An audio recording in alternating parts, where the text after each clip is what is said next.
Welcome to learning मित्रम। आज हम class 10th के बिहार बोर्ड के हिस्ट्री के कुछ मोस्ट इम्पॉर्टेंट क्वेश्चन आंसर को डिस्कस करने वाले हैं, जो कि 20-21 के 10th के बिहार बोर्ड के स्टूडेंट के लिए काफ़ी ज़्यादा इम्पॉर्टेंट है। आप इस क्वेश्चन आंसर को देखें और समझें। इनमें से जो भी क्वेश्चन आपको नहीं समझ में आएंगे और या जिनमें आपको डाउट है वो आप हमें कमेंट बॉक्स में बता सकते हैं। तो चलिए अब इसे शुरू करते हैं। ये पहला चैप्टर का क्वेश्चन आंसर है यूरोप में राष्ट्रवाद का क्वेश्चन आंसर। पहला क्वेश्चन है यूरोपीय इतिहास में घेटो शब्द का आपको महत्व बताना कि यूरोपीय इतिहास में घेटो का अर्थ क्या है। तो हम इसे देखेंगे। चलिए इसे देखते हैं कि यह शब्द मध्य यूरोपीय देशों में यहूदी बस्तियों के लिए प्रयोग किया जाता था। मतलब घेटो शब्द जो है वो यूरोप में रहने वाले लोग जो थे, यहूदी बस्ती में रहा करते थे, उनको कहा जाता था घेटो। आज की भाषा में धर्म, जाति, प्रजाति या समान पहचान वाले लोगों को दर्शाती है। जिस तरीके से एक जाति, एक भाषा, एक धर्म या प्रजाति को दर्शाया जाता है, उसी तरीके से घेटो शब्द का प्रयोग जो है यहूदियों को दर्शाता था। वे लोग क्या करते थे, तो उन लोगों के द्वारा एक ही भाषा, एक ही धर्म और एक ही प्रजाति और समान पहचान वाले लोगों को दर्शाया जाता था। घेटोकरण मिश्रित व्यवस्था के स्थान पर एक सामुदायिक व्यवस्था थी जो सामुदायिक दंगे को देसी रूप देती थी। इसके अंतर्गत जो घेटोकरण मिश्रित अर्थव्यवस्था होती थी, मतलब घेटो शब्द से अर्थ है कि जिसमें यहूदी लोग आते थे, एक ही भाषा, एक ही धर्म और एक ही प्रजाति के लोग होते थे। ये लोग एक ही तरीके की भाषा बोलते थे, इसलिए इनको घेटोकरण मिश्रित अर्थव्यवस्था के स्थान पे यह कहा जाता था कि ये लोग क्या करते थे, अपने खिलाफ होने वाले दंगों में ये भाग लेते थे। मतलब सामुदायिक रूप से वो दंगे करते थे, लेकिन उसका अर्थ जो है वो देशी ही रूप हुआ करता था। मतलब इसके पीछे जो है वो देश को किसी भी तरीके से नुकसान नहीं पहुंचे, इसलिए वे अपने दंगों को इस तरीके से बनाते थे, सामुदायिक दंगों को, कि वे देशी रूप में कहलाते थे। मतलब उससे किसी दूसरे व्यक्ति को जो है वो हानि नहीं पहुंचती थी। तो यूरोपीय इतिहास में हम लोग गेटो शब्द का महत्व समझे कि गेटो का अर्थ जो है वो यहूदी बस्ती के लिए किया जाता था, जहाँ पे एक ही धर्म, एक ही जाति और एक ही प्रजाति वाले समान लोग रहते थे। और ये लोग जो है अपने दंगों को क्या करते थे, तो सामुदायिक दंगों को जो है देसी रूप देने का प्रयत्न करते थे। ये जो क्वेश्चन है आपको बहुत इंपॉर्टेंट है और 2015 में पूछा गया है ए सेट में। तो आप इसे याद रखें, 2-3 बार आप वीडियो को सुने, आपको ये आसानी से याद हो जाएंगे। दूसरा क्वेश्चन है मेजीनी कौन था। मेजीनी इटली में राष्ट्रवादियों के गुप्त दल कार्बोनरी का सदस्य था। वह सेनापति होने के साथ साथ गणतांत्रिक विचारों का समर्थक और साहित्यकार भी था। 1830 ईस्वी में नागरिक आंदोलन द्वारा मेजीनी ने उत्तरी और मध्य इटली में एकीकृत गणराज्य स्थापित करने का प्रयास किया। इसमें असफल रहने पर उसने इटली से पलायन करना पड़ा था और 1848 ईस्वी में मेटरनी के पराजय के बाद जो है मेजीनी ने पुनः इटली आकर इटली के एकीकरण का प्रयास किया। इस बार भी वह असफल रहा और उसे पलायन करना पड़ा। मेजीनी कौन था, तो सबसे पहले मेजीनी जो है वो एक सेनापति था और जो है एक वहाँ पे गुप्त दल चला करता था जिसको कार्बोनरी बोलते थे, उसका यह सदस्य भी था और पेशे से वो साहित्यकार भी था। मतलब साहित्य का भी कार्य किया करता था। तो मेजीनी ने क्या किया था, इटली को एकीकृत करने के लिए जो है प्रयास किया था। आपने अगर पढ़ा होगा तो आपने जाना होगा कि यूरोप में नेपोलियन ने क्या किया था, राष्ट्रवाद और गणतांत्रिक विचारधारा को लाने का प्रयास करता, जैसे लोकतंत्र जिसको बोलते हैं और डेमोक्रेसी। तो मेजीनी भी इसी के पक्षधर में था। मेजीनी चाहता था कि इटली में जो है गणतांत्रिक व्यवस्था आ जाए। इसके लिए उसने गुप्त रूप से कार्बोनरी की सदस्यता ज्वाइन की थी। उसके अलावा जो है वो सेनापति भी था, एक लीडरशिप था, सेना को कैसे तैयार किया जाता था इस बातों का ख्याल रखता था। और गणतांत्रिक विचार जितने भी होते थे वो लोगों तक भाषण के रूप में जो है मेजीनी जो था वो अपने भाषण के द्वारा लोगों को पहुंचाता था, गणतांत्रिक विचारधाराओं को। तो उसने इटली के एकीकरण में काफी महत्वपूर्ण भूमिका निभाई। उसका यह अभियान सफल भी होता, लेकिन 1830 ईस्वी तक आते आते उसने सरकार के खिलाफ मतलब गणतांत्रिक विचारधारा को जो है लोगों में लाना शुरू कर दिया और राजतंत्र के खिलाफ जो है वो नारेबाजी करने लगा।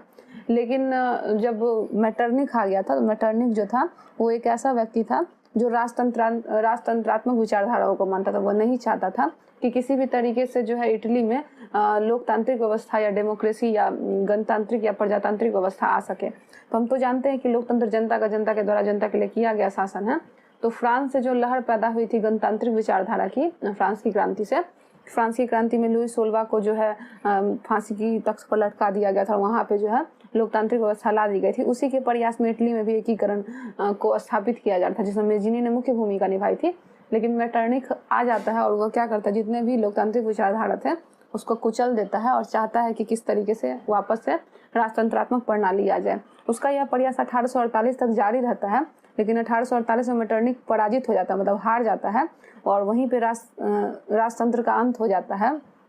फिर से मेजिनी को वापस लौटना होता है इटली, और इटली में आकर उसने फिर से अपनी जो नीति थी एकीकरण की उसको वह मतलब प्रारंभ करता है, और इस बार भी वो असफल रहता है, और उसे जो है वापस से पलायन करना पड़ता। मतलब उसने प्रयास काफ़ी ज़्यादा किया इटली के एकीकरण में, लेकिन उसे जो है सफलता नहीं मिली थी। आप जानेंगे गेरिबॉल्डी के विचारों में कि गेरिबॉल्डी के कार्यों की चर्चा करें। ये सारे क्वेश्चन इंपॉर्टेंट है, आप इन्हें 2-3 बार सुने, याद करें, आपके एग्जाम में ये बहुत ही काम आएंगे, और होने वाले प्री बोर्ड में भी जो कि आपका नवंबर में होने वाला है उसमें भी ये काफ़ी ज़्यादा इंपॉर्टेंट होंगे। गेरिबॉल्डी के कार्यों की चर्चा करें। इतिहासकार गेरिबॉल्डी को इटली के एकीकरण के क्रम में दक्षिणी इटली के रियासतों का एकीकृत करने के लिए याद किया था। मतलब गेरिबॉल्डी भी इटली के एकीकरण में काफ़ी ज़्यादा उसने प्रयास किया था, और उसने दक्षिण इटली में मुख्य भूमिका निभाई थी। उसने दक्षिण इटली को एकीकृत करने का प्रयास किया था। हम जानते हैं कि कोई भी अगर देश होता है तो वो 4 भागों में बटा होता है, पूरब, पश्चिम, उत्तर, दक्षिण। तो इटली का जो दक्षिण इलाका था नीचे साउथ इटली, उसको जो है वहाँ पे गेरिबॉल्डी ने प्रयास किया था कि किस तरीके से जो है यहाँ पे एकीकृत व्यवस्था को लाई जा सके। तो उसने क्या किया, शुरू में तो वो लोकतंत्र को मानता था, गणतंत्र विचारधारा को मानता था, लेकिन बाद में धीरे धीरे जब उसकी मुलाकात काउंट काबूर से हुई, काउंट काबूर एक व्यक्ति था, तो उसके विचार से काफ़ी ज़्यादा गेरिबॉल्डी प्रभावित हुआ और लोकतंत्र को छोड़कर वो राजतंत्र का पक्षधर बन गया। पहले वो मेजिनी के लोकतंत्र को मानता था, लेकिन बाद में उसने काउंट काबूर के राजतंत्रात्मक को पक्षधर बना लिया। गेरिबॉल्डी पेशे से नाविक था, मतलब वो नाविक का कार्य भी किया करता था। उसने कर्मचारी तथा स्वयंसेवकों की सशस्त्र सेना का गठन किया। उसने मतलब दक्षिण इटली में वहाँ के जितने भी लोग थे उसको एकत्रित करने का प्रयास किया, और एक ऐसी सेना का गठन किया जो इटली के एकीकरण में मुख्य रूप से सहयोग कर सके। और स्वयंसेवकों की सशस्त्र सेना का गठन करके उसने सिसिली और नेपल्स पर आक्रमण किया, और यहाँ पे उसे विजय भी मिली, वो यहाँ पे जीत गया। गेरिबॉल्डी ने यहाँ विक्टर एनिमल के प्रतिनिधि के रूप में सत्ता संभाली। विक्टर एनिमल एक पद होता था जिसमें गेरिबॉल्डी ने वो सत्ता संभाली थी दक्षिण इटली में, सिसिली और नेपल्स के प्रांतों में। तत्पश्चात गेरिबॉल्डी ने विक्टर एनिमल से मिला और दक्षिण इटली में जीते गए संपूर्ण क्षेत्र एवं संपत्ति उसे सौंप दी। उसके बाद जो मतलब गेरिबॉल्डी है वो वहाँ पे एक व्यक्ति से मिला जो विक्टर एनिमल के पद पर था, उससे जाकर मिला, और उसको मतलब जो भी वो दक्षिण इटली में जीता था, दक्षिण इटली में सिसिली और नेपल्स प्रांत को, उसने जाकर जो है गेरिबॉल्डी ने सौंप दिया विक्टर एनिमल को, और विक्टर एनिमल द्वारा दक्षिण क्षेत्र के शासक बनने के निमंत्रण को उसने ठुकरा दिया। मतलब वो नहीं चाहता था, इस पद पर उसने भले ही कार्य किया था, लेकिन उसका उद्देश्य केवल इटली को एकीकृत करना था। इटली जब दक्षिण इटली एकीकृत हो गया तो उसने विक्टर एनिमल का पद ठुकरा दिया, और वापस से वो अपना जो कृषि कार्य था उसको करने लगा। अब ये क्वेश्चन समझ गए आप, चलिए क्वेश्चन नंबर 4 पे चलते हैं। यूरोप में राष्ट्रवाद के फैलाने में नेपोलियन बोनापार्ट किस तरह सहायक हुआ, अथवा यूरोप में राष्ट्रवाद के विकास में नेपोलियन बोनापार्ट की क्या भूमिका थी। मतलब यूरोप में राष्ट्रवाद की भावना जो है वो कैसे आई थी, ये भी क्वेश्चन बोर्ड इंपॉर्टेंट है, इसे आप याद रखें। चलिए हम इसे जानते हैं। सबसे पहले हम राष्ट्रवाद को जानेंगे। राष्ट्रवाद क्या होता है, अपने देश के प्रति जो प्रेम होता है हम उसी को राष्ट्रवाद बोलते हैं। तो यह जो घटना है, मतलब यूरोप में राष्ट्रवाद फैलाने के लिए नेपोलियन बोनापार्ट किस तरीके से सहायक था, तो इसकी शुरुआत फ्रांस की क्रांति से हुई थी। फ्रांस की क्रांति कब हुई थी, 1789 ईस्वी में। ये बात याद रखें, आपको 1 नंबर ऑब्जेक्टिव में यह क्वेश्चन पूछ सकता है कि फ्रांस की क्रांति कब हुई, तो 1789 ईस्वी में। वहाँ पे जो है लुई 16वां को पराजित करने के बाद जो है गणतंत्रात्मक और लोकतांत्रिक व्यवस्था की स्थापना हो चुकी थी। तो वहीं से नेपोलियन पहले सेना में कार्य किया करता था, सेनापति था। उसने उस पद को त्याग दिया, और फ्रांस का जब नेपोलियन सम्राट बना तो उसने यह चाहा कि जिस तरीके से फ्रांस में लोकतांत्रिक व्यवस्था की स्थापना हुई है, उसका यह स्वप्न था, उसका ड्रीम था, फ्यूचर ड्रीम, कि पूरे यूरोप में जो है वो राष्ट्रवाद की भावना, लोकतांत्रिक भावना का मतलब विचार जो है वो सभी जगह आ जाए। इसके लिए उसने फ्रांस से शुरुआत की, और सभी जगह जर्मनी, उसके बाद आपको इटली, इन दोनों जगहों पर उसने काफ़ी ज़्यादा एकीकृत करने का प्रयास किया। उसने जर्मनी के लिए तो काफ़ी ज़्यादा महत्वपूर्ण सुधार किए, जिसमें से जर्मनी उस समय जो है आपको 300 राज्यों में विभक्त था। उसने इसको एकीकृत करके 39 राज्य बना दिया। तो इस बात से आप अंदाजा लगा सकते हैं कि उसने एकीकरण के रूप में कितना प्रयास किया होगा। अब चलिए यहाँ जो लिखा है उसे समझते हैं। यूरोप में राष्ट्रवाद फैलाने में नेपोलियन की महत्वपूर्ण भूमिका थी। उसने इटली और जर्मनी के राज्यों को भौगोलिक नाम की परिधि से बाहर करके उसे वास्तविक तथा राजनीतिक रूप प्रदान किया, जिससे कि इन्हें एकीकरण का मार्ग प्रशस्त हो। नेपोलियन के प्रभुत्व तथा उत्कर्ष के अन्य राज्य अपनी अपनी रक्षा का पूर्ण प्रबंध करने लगे थे। उनमें से आपसी एकता और राष्ट्रीयता की भावना का विकास हुआ। नेपोलियन के नेतृत्व में इटली के विभिन्न भागों में एकत्र सेना में परस्पर प्रेम एवं सहानुभूति की भावना जगी। इटली में नेपोलियन के संगठित शासन की प्रगति हुई। इटली में विभिन्न राज्यों का बटा एक राष्ट्र के रूप में महसूस किया गया। नेपोलियन ने जर्मनी के 300 से अधिक राज्यों को स्वतंत्र राज्यों के स्थान पे जो है 39 राज्यों का एक संघ बना दिया और जर्मनी में राष्ट्रवाद का प्रसार जो है वो भाव उभर पड़ा।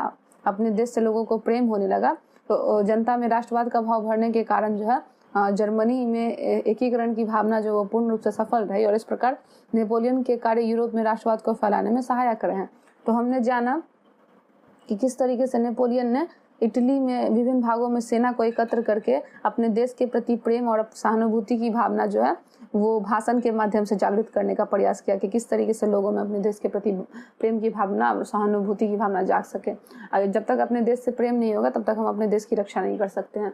तो प्रेम और सहानुभूति की भावना मतलब नेपोलियन ने आपको इटली में भी किया और वही कार्य जो है उसने जर्मनी में भी किया। 1815 तक नेपोलियन का यह कार्य चलता रहा, लेकिन 1815 में जब वाटरलू का युद्ध हुआ तो वह मारा गया नेपोलियन और उसके साथ ही नेपोलियन का सपना अधूरा रह गया। और 1815 के बाद आप क्या देखेंगे कि उस समय उसके बाद मेटरनी का शासन आ गया जो कि राजतंत्र को मानता था। नेक्स्ट क्वेश्चन है, जर्मनी के एकीकरण में क्या बाधा थी? मतलब जर्मनी को एकीकृत करने में नेपोलियन के सामने क्या बाधा थी और जर्मनी के सामने क्या बाधा थी उसको जानेंगे। जर्मनी के एकीकरण में बहुत सारी बाधाएं थी।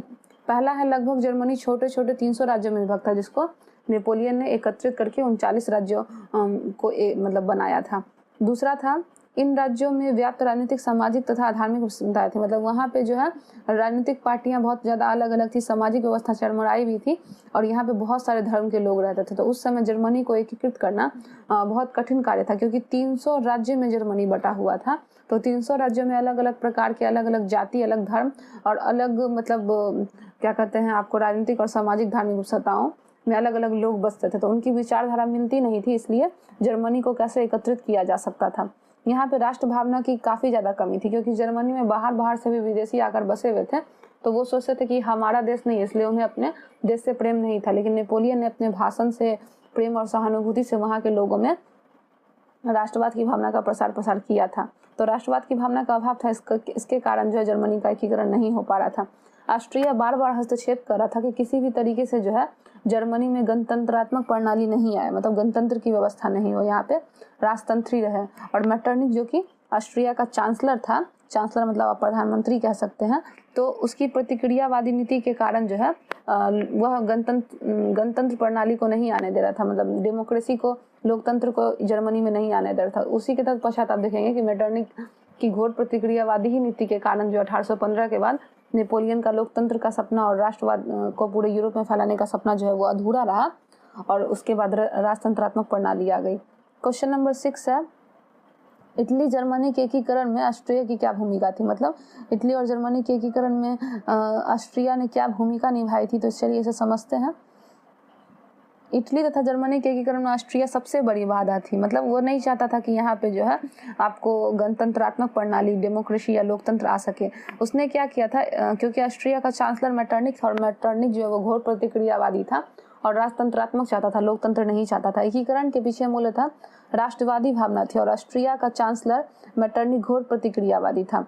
मतलब वो नहीं चाहता था कि इटली और जर्मनी में गणतंत्रात्मक प्रणाली है। उसने इटली तथा जर्मनी में एकीकरण होने वाले सभी आंदोलनों को और प्रयासों को दबाया। मतलब वहाँ पे जितने भी लोग थे वो आंदोलन कर रहे थे कि यहाँ पे गणतंत्रात्मक प्रणाली आ जाए, डेमोक्रेसी आ जाए, लोकतंत्र आ जाए, तो उन सब को जो है मेटरनिख दबा रहा था।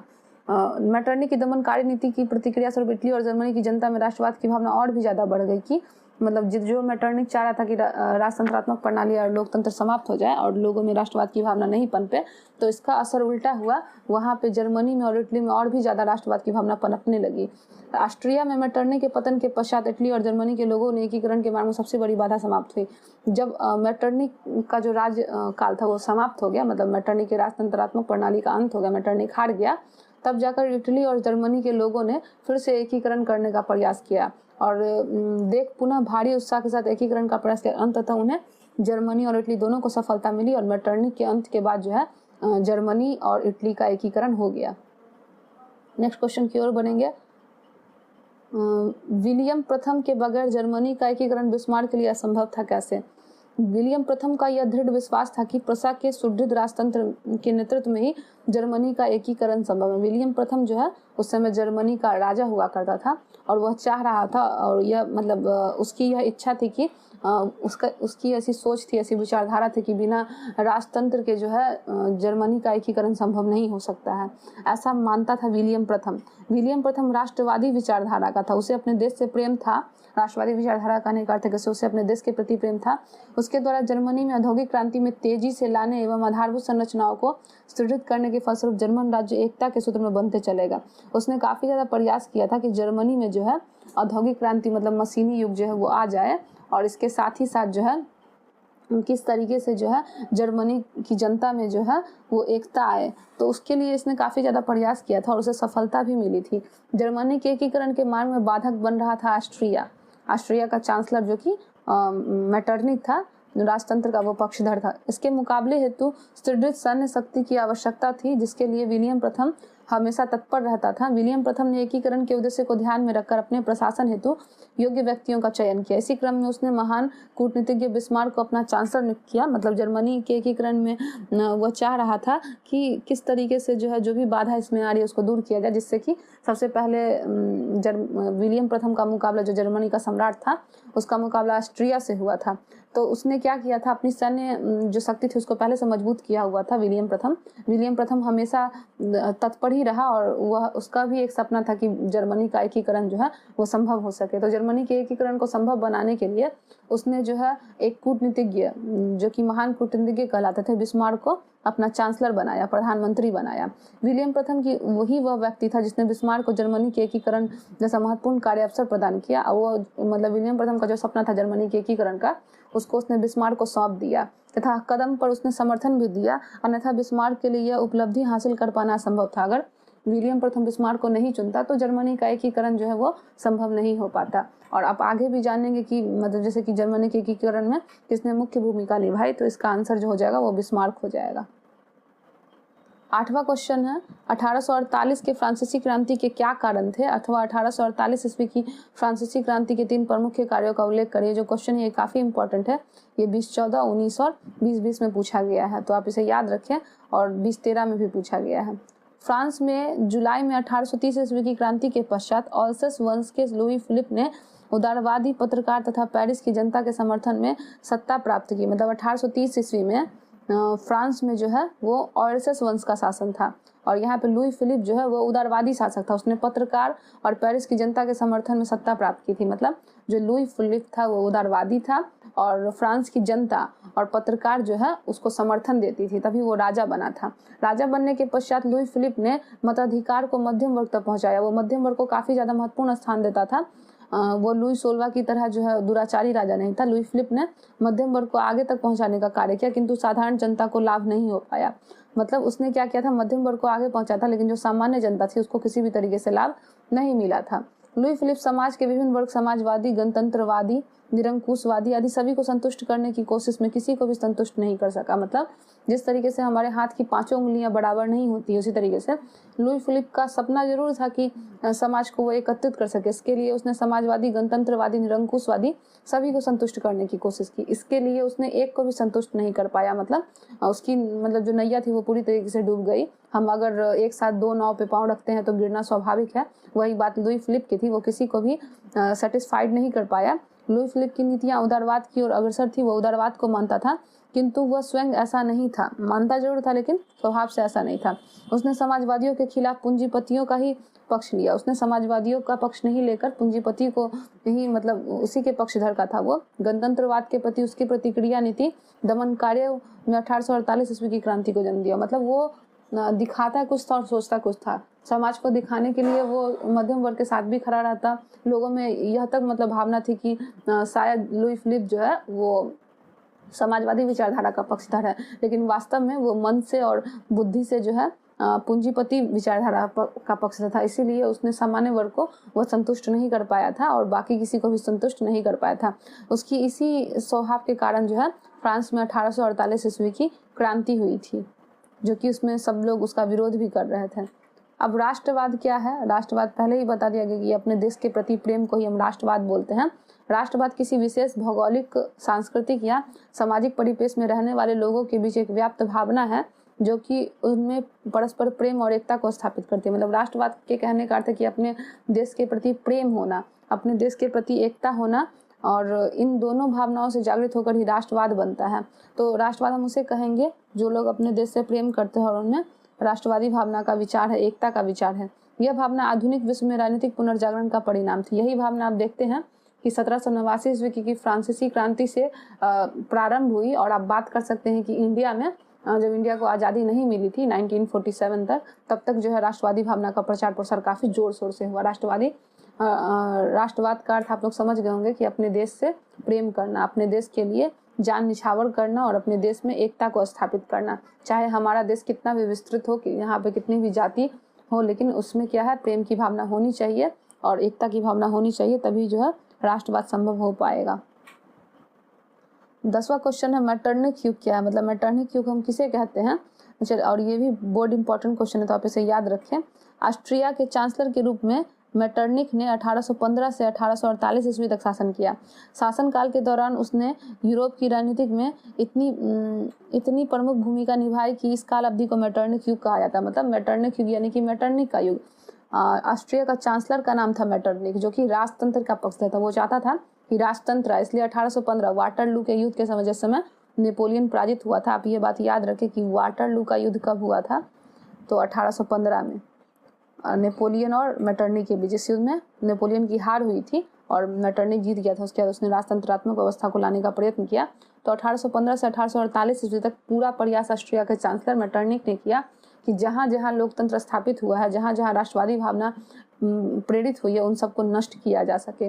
तो इसीलिए 1815 से 1848 ईस्वी का जो युग है वो यूरोप में मेटरनिक युग के नाम से जाना जाता है, क्योंकि इस समय जो है मेटरनिक ने राजतंत्र की स्थापना करने का काफ़ी ज़्यादा प्रयास किया था। लेकिन एक समय जब आया तब जो मेटरनिक युग था वो समाप्त हो गया, और उसके बाद फिर से जो है गणतंत्र और राष्ट्रवादी भावना की लहर दौड़ गई। तो चलिए, अब यह वीडियो हम समाप्त करते हैं। अगर आपको हमारा वीडियो अच्छा लगा हो तो आप इसे लाइक करें, शेयर करें, कमेंट करें, साथ ही सब्सक्राइब भी करें और बेल आइकन दबाकर नोटिफिकेशन ऑन कर ले। इसे अपने दोस्तों में अधिक से अधिक शेयर करें। मिलते हैं अपने नेक्स्ट